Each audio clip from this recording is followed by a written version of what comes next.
Je commence par un mashal. Un mashal, c'est une parabole que Jésus a multipliée durant son ministère terrestre. Il ne les a pas inventées parce que les rabbins en usent et en abusent aussi eux-mêmes. Alors, voici mon mashal. C'est l'histoire d'un riche propriétaire, un homme puissant, qui s'achète un cinéma. Il ne va pas devenir gérant de cinéma parce qu'il a d'autres chameaux à fouetter. Donc, il embauche un gérant, quelqu'un qui est du métier, puis il lui dit, écoute, voilà, magnifique cinéma, boisé, original, chaleureux. Il y a 364 sièges, ni plus ni moins. Tu peux en disposer comme tu veux. Tu fais tes équipes de placeurs, tu choisis les films. Il y a une disposition un peu particulière. Il y a une série de places que tu ne vas pas louer. Celles-là, elles sont pour moi, je me les réserve. Alors, c'est très particulier. Tes séances du matin, il y aura 8 places. Côte à côte, tu ne les touches pas. Celles-là, elles sont pour moi. Et puis, un peu après, tu en mets encore 2 autres. Okay ? Et puis, le gérant, il dit, c'est le propriétaire, il sait ce qu'il fait. Mais il demande juste, mais c'est pourquoi ? Et puis, le propriétaire dit, écoute, c'est pour des VIPs, c'est-à-dire il y a la royauté, des dignitaires qui viendront à ces moments-là et à ces places-là. C'est comme ça. Voilà, tu y touches pas. Bon. Et puis le soir, alors c'est une configuration un peu différente, donc les séances, la fin d'après-midi, on va dire. Alors à ce moment-là, tu vas m'en réserver 2, un peu plus loin 1, et puis un peu plus loin 8. Tu ne les loues pas. Voilà, ça sera des places VIP spéciales. Alors, le gérant commence son travail, il choisit ses films, les gens viennent, et puis il remarque que ces places ne sont pas tellement utilisées, mais le propriétaire lui avait dit de faire comme ça.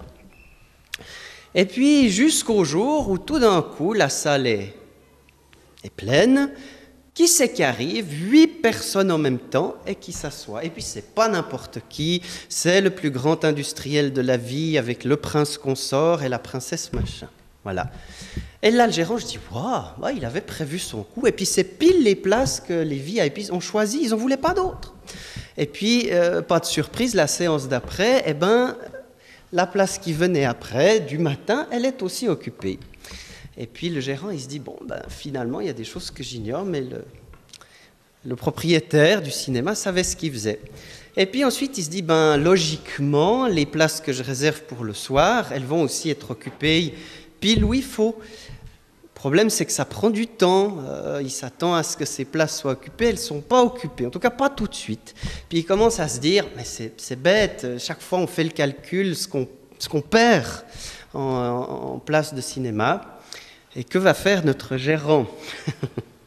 Voilà, le mashal s'arrête là. Je pense que vous avez tous compris à quoi je veux faire référence, à ces emplacements réservés dans l'année. Les fêtes du printemps, elles sont entrées dans leur accomplissement messianique le jour même, puisque la veille de sa passion, ou le soir de sa passion, Yeshua, notre Messie, célèbre avec ses disciples dans la chambre haute cette très ancienne liturgie de Pessah qui est la libération de l'esclavage et la naissance du peuple juif. Et il l'a fait entrer dans son accomplissement messianique le jour même. C'était une fête, l'ancienne fête de Pessah, et puis les autorités romaines jouaient le jeu, elles libéraient un prisonnier ce jour-là, par respect pour la tradition locale, la fête de Pessah. 50 jours plus tard, Shavuot, c'est-à-dire Pentecôte. Pourquoi Jérusalem est noire de monde ?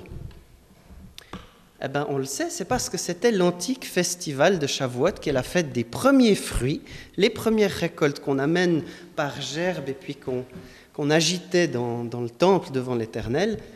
Des Juifs sont venus de toute la diaspora, c'est-à-dire de l'étranger, ils fêtent Shavuot, et c'est là que cette fête de Shavuot entre dans sa dimension messianique, avec le don de l'Esprit, le Ruach HaKodesh, qui est répandu avec abondance sur les premiers fruits savoir les premiers Juifs qui ont accepté la prédication de l'apôtre Pierre, ont reconnu en Yeshua leur Mashiach, et puis ensuite sont partis annoncer la bonne nouvelle dans les nations. Les fêtes, elles s'accomplissent le jour même.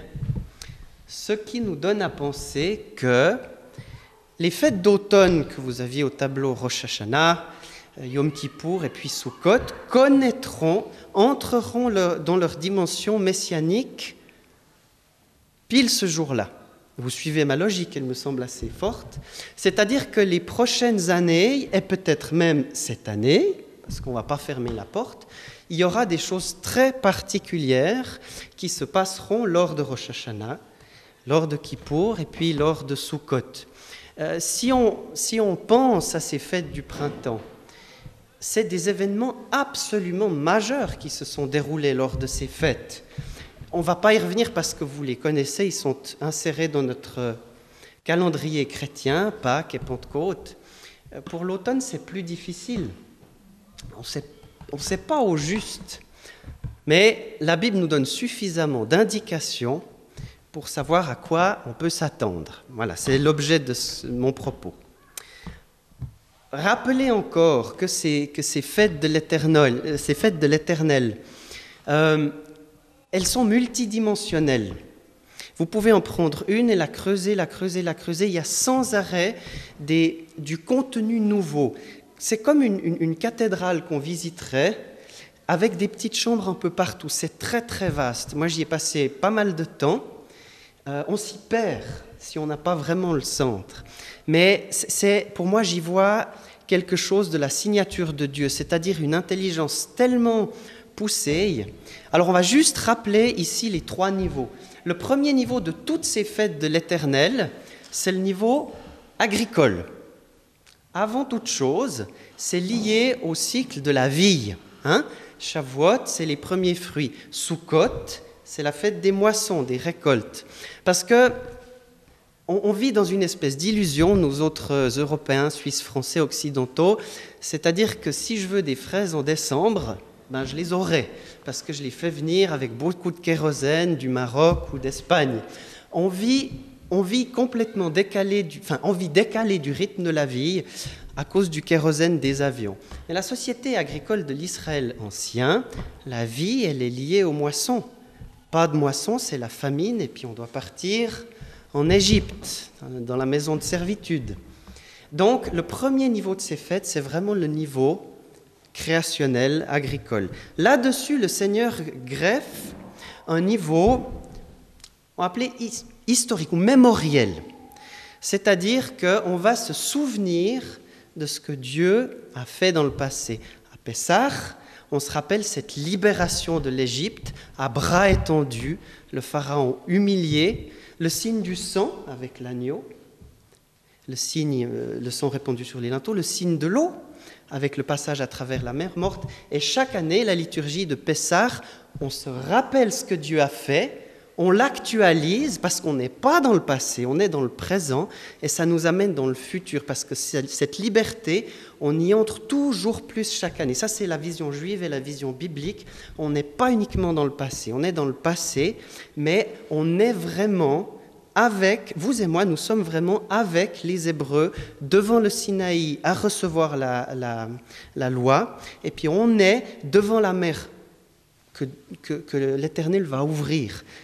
C'est très biblique. On est avec eux. On est dans cette dimension à la fois passée, présente et future. Et c'est ça la troisième dimension que je voulais relever, c'est la dimension messianique ou eschatologique. C'est qu'il y a du créationnel, de l'agricole, il y a du spirituel et du mémoriel au sens de l'histoire, et puis il y a du messianique, c'est que chacune des fêtes vont nous introduire dans la Géoula, les temps messianiques.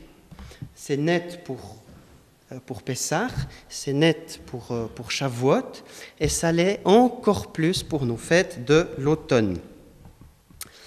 Alors, je reviens à ce que je disais. Les événements qui vont se produire ces jours-là, le jour même, on peut faire l'exercice en tant que bibliste. Ça doit être des événements majeurs, ça ne va pas être un événement de second ordre, ça va vraiment être des étapes majeures par lesquels le Seigneur vient régner sur terre. On finit avec le péché et unit les nations, grosso modo. Vous allez y arriver très facilement avec moi, vous allez voir. On commence par Rosh Hashanah. Je lui donne son nom biblique, qui est Yom Teruah. Yom Teruah, ça veut dire le jour de la sonnerie, ou le jour du bruit, le jour du boucan. On peut dire tout ça. La mitzvah principale, c'est-à-dire la prescription principale de ce jour-là, c'est de sonner du chauffard. Alors, qu'est-ce qui va se passer un des prochaines fêtes de Rosh Hashanah qui soit véritablement majeur dans ce qui est véritablement le plan de salut de Dieu dans l'année? Puisque ces fêtes de l'Éternel, c'est l'inscription dans l'année du plan de salut de Dieu dans toute l'histoire. Alors, il y a beaucoup de trompettes dans le Nouveau Testament. On le sait, surtout dans l'Apocalypse, mais pas seulement. Et chaque fois dans le ciel, on sonne une trompette, parce qu'il y a une liturgie céleste, et il se passe quelque chose sur la terre. On marque dans le ciel des événements de l'histoire de Dieu, et on les marque aussi sur la terre. Voilà. Alors, je vous lis, plutôt que de discuter, on va aller directement droit aux réponses. 1 Thessaloniciens 4, c'est l'apôtre Paul qui dit « Nous croyons que Jésus est mort et qu'il est ressuscité. Et de même, aussi ceux qui sont morts, Dieu, à cause de ce Jésus, les réunira à Jésus. Donc voici ce que nous vous disons d'après une parole du Seigneur. Nous les vivants qui serons restés jusqu'à la venue du Seigneur, nous les vivants c'est nous n'aurons pas d'avance du tout sur ceux qui sont morts, c'est-à-dire ceux qui nous ont transmis la foi et puis qui ont terminé leur course terrestre. Car le Seigneur lui-même, au signal donné à la voix de l'archange et au son de la trompette de Dieu, descendra du ciel. Le Seigneur lui-même descendra du ciel. Et alors les morts en Christ ressusciteront d'abord. Ensuite, nous les vivants qui serons restés, nous serons enlevés avec eux sur les nuées à la rencontre du Seigneur dans les airs. Et ainsi, nous serons toujours avec le Seigneur. C'est un texte difficile. Quand on l'étudie dans le détail, il y a beaucoup de difficultés.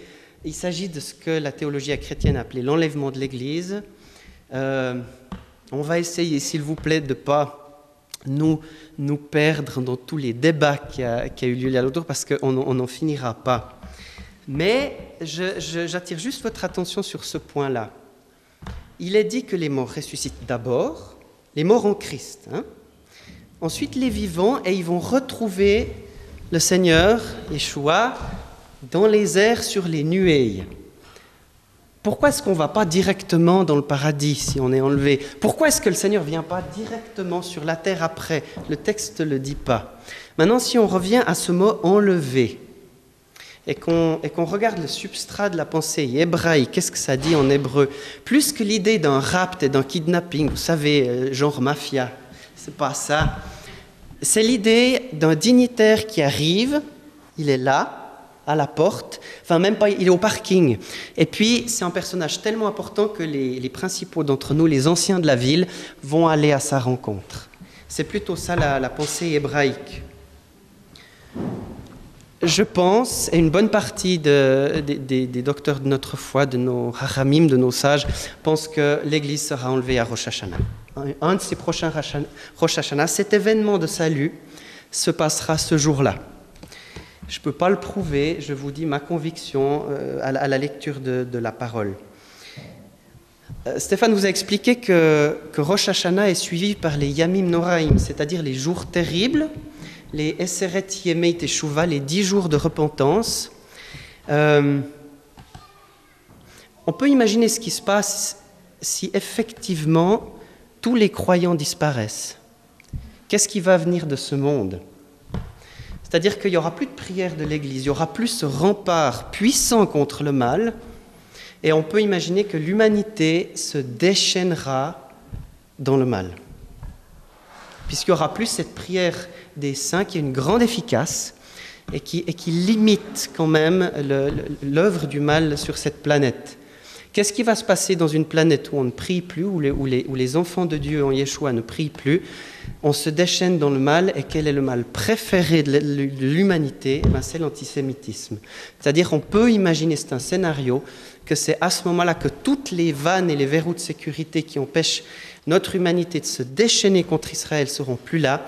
Et c'est à ce moment-là que Israël connaîtra en fait ce que la Bible appelle l'angoisse de Jacob, c'est-à-dire ce temps où Israël sera assiégé par toutes les nations du monde. Et vous lisez ça en fait dans Zacharie.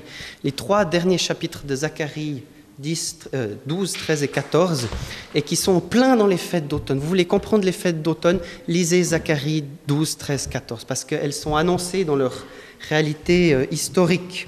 Jérusalem assiégée, avec prise, enfin des horreurs et un temps. L'angoisse de Jacob, c'est ce que Israël doit vivre de plus terrible et de plus douloureux dans son histoire. J'en dis pas plus. Ce qui va mettre un terme, selon Zacharie, à cette guerre-là, c'est le moment où le Seigneur lui-même intervient, pose ses pieds sur le mont des Oliviers. Notez, le Seigneur, c'est pas dit le Mashiach, c'est dit le Seigneur. Donc on parle vraiment du Créateur du ciel et de la terre qui a un pied qu'il va poser sur la montagne des Oliviers. C'est pas possible. Ou alors c'est du langage figuré. Mais à cause de l'incarnation, nous pouvons dire, nous croyons, nous savons, nous lisons dans Zacharie que le Seigneur Jésus posera le pied sur la montagne des Oliviers. Celle-ci se fondra en deux, vous connaissez ce texte, et les collines qui entourent Jérusalem s'abaisseront, et la colline de Sion, qui est le centre, s'élèvera. Un phénomène géomorphologique complètement miraculeux qui manifestera au monde et à Israël 2 choses différentes. Je vais y revenir. Quel est l'accomplissement messianique de Kippour ? De nouveau, je livre la réponse directement, à mon sens. C'est pas très compliqué.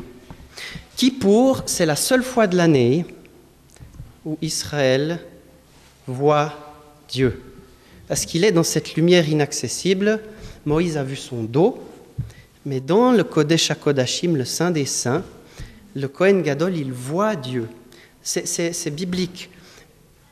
David, il n'arrête pas de dire dans les psaumes, je vois Dieu. Dans la prière, on voit Dieu. Il ne faut pas chercher à comprendre, il faut vivre. Le Kohen Gadol, dans ce lieu saint, il voit Dieu. L'accomplissement messianique de Sukkot, à mon sens, c'est Israël qui voit Dieu face à face en la personne de son fils Yeshua. Et c'est ce qui a été aussi prophétisé par Zacharie. Quand il est question ils reconnaîtront, ils pleureront sur lui comme on pleure sur un nouveau-né, un fils perdu. Ils reconnaîtront celui qu'ils ont cloué, celui qu'ils ont percé. C'est aussi Zacharie qui annonce ça. Voilà pour moi l'accomplissement messianique de Sukkot, une prochaine année où Israël entrera dans la plus grande teshuva, la plus grande repentance de toute son histoire. Il faut juste imaginer ce que ça peut signifier pour le peuple juif, de se dire on a manqué le temps de cette visitation. Et c'est 2000 ans de souffrance pour rien. Pourquoi ? Qui sait si ce serait passé si Israël, le leadership d'Israël avait reconnu en Jésus le Messie qui leur était préparé dès avant le commencement du monde et qui leur était envoyé. Le deuil de Kippour à ce moment-là, ça sera le plus grand deuil et la plus grande repentance et la plus grande miséricorde dans l'histoire. Saint Paul en parle comme d'une vie entre les morts, puisqu'Israël va retrouver sa place.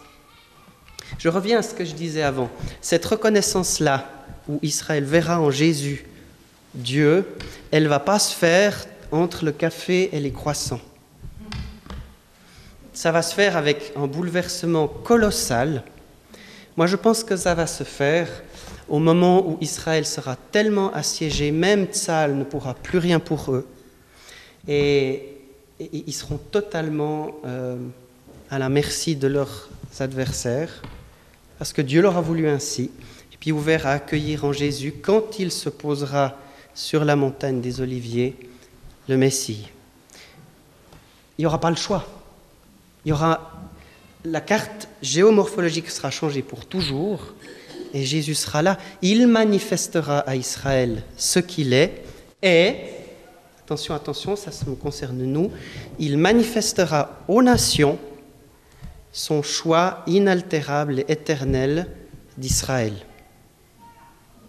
Il y aura un temps où Israël vivra ce que Zacharie a prophétisé sur lui. Ils pleureront sur lui comme un nouveau-né, comme un fils premier-né perdu.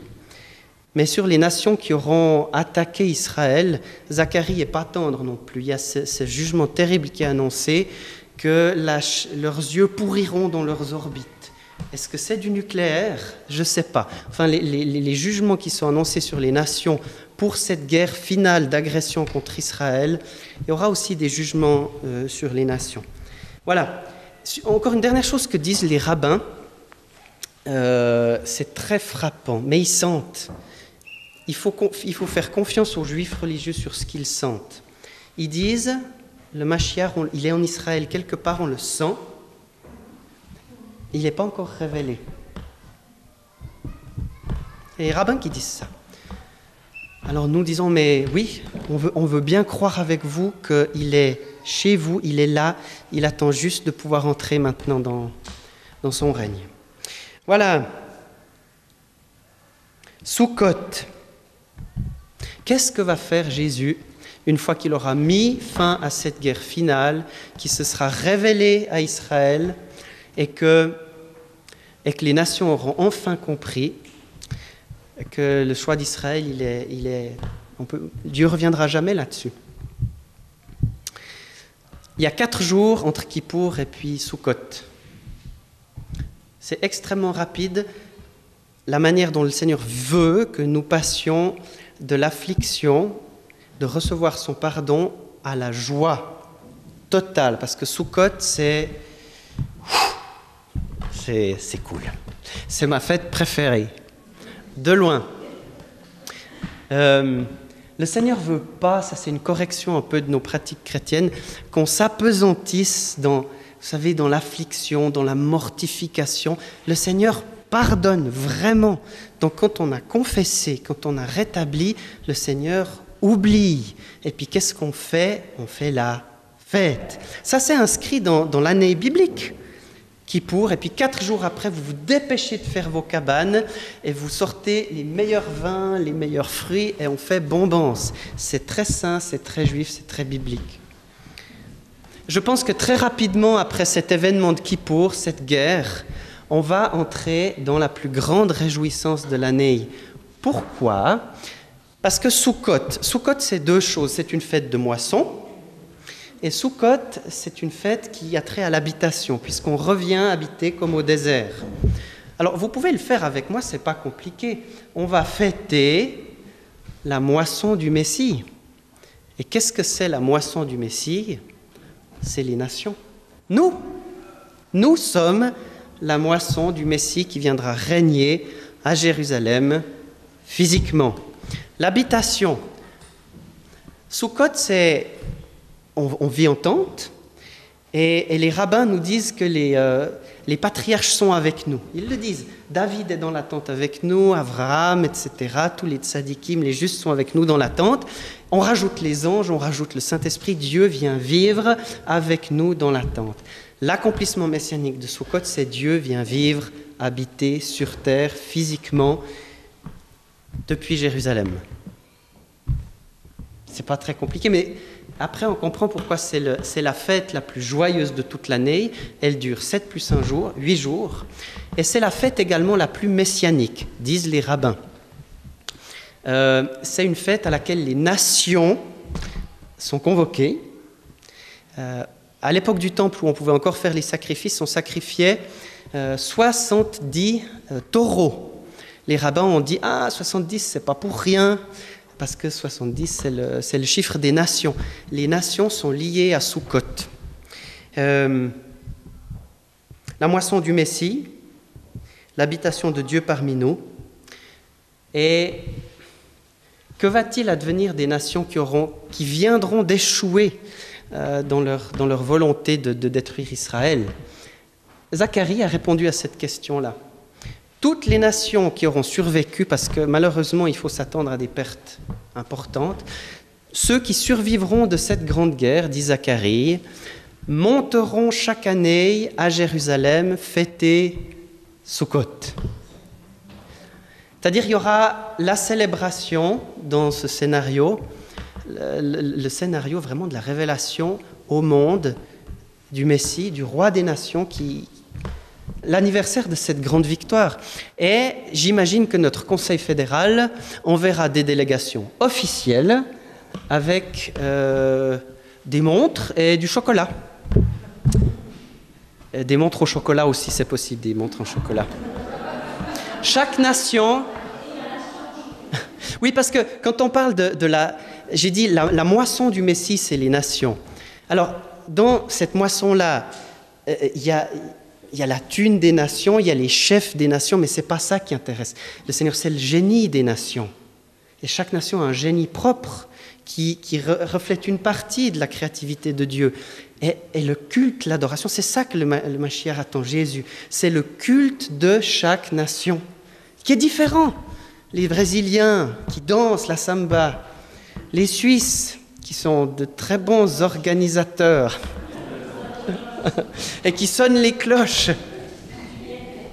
Ça, c'est la moisson des nations. Et il est dit, le prophète Zacharie dit, les nations qui refuseront de monter à Jérusalem avec des délégations officielles envoyées par le Conseil fédéral, vous savez ce qui leur arrivera? Plus de pluie pendant une année. C'est Zacharie qui dit ça.